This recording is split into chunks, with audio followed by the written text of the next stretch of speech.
You ever feel like it's been so much going on that you ain't even had a chance to slow down and have a chance to understand the dynamic of what's going on? Take, for instance, the economy. When the last time you thought you wouldn't have had a job, or thought that the job that you was doing would put you in a position to feel like you was stressed out? Could you imagine if our troops were stressed out overseas? Which they actually are, because they come back and they have all type of problems that we deny them, then we ridicule them, and then we, put them on some type of platform that doesn't make sense for a veteran that went and fought for our country.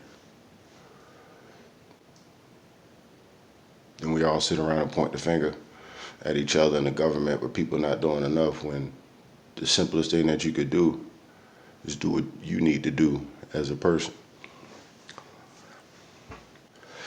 Made some people lazier, made some people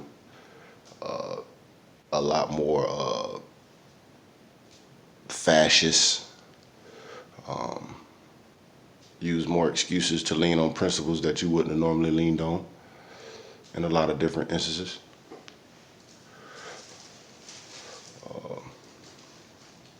A lot of times we don't see the danger that we posing to ourselves and doing to ourselves, but then that also in turn has a lot to do with the type of people that influence us and the type of people that are surround us.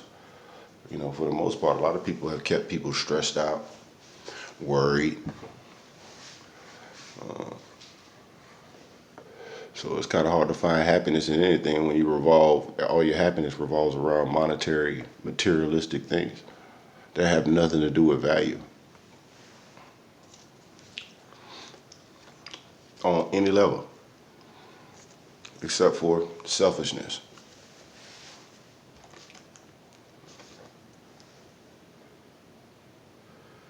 I have never seen so many people Sorry, I don't understand.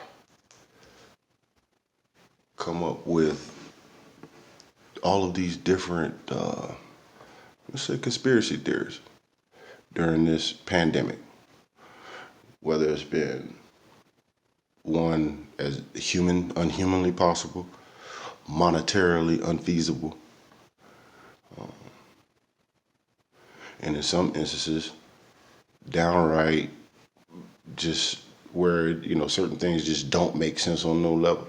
Whether you had somebody thinking that they were tainting the ballots because the popularity wasn't where it needed to be, or your so-called love for something never got it to a point to where it made sense on a level of a global level, other than to incite people's fears, incite people's play on their emotions in a level or on a level that made sense for no one except for a person saying it, almost like telling you, hey, go here, wait there. By the time you wait there, I'm gonna have this done for you. And then every time that you get to a certain point, all you're doing is standing in line, and it's almost like you chasing your own tail. When, as human beings, our ingenuity has always thrived off of innovation and thrived off of will and faith and spirituality and all of the things that make up a, a, a spectrum of energy that makes sense on a scale that you think, you know what I mean, makes I'm sense. sorry, it was an accident.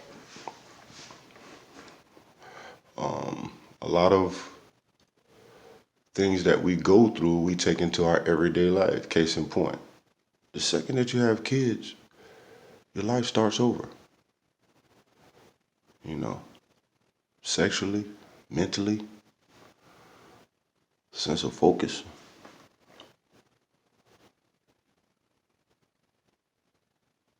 You people forget, in certain instances, uh, the energy that they not putting into their kids are the things that they get mad about.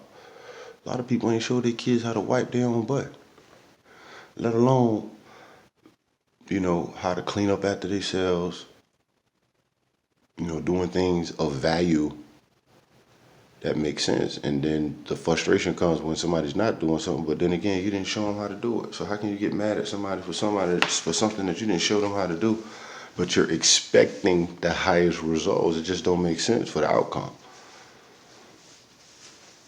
You know, and in those relationships, what happens when you have kids? You know, the same person that was lighting candles for you won't even cook you a meal.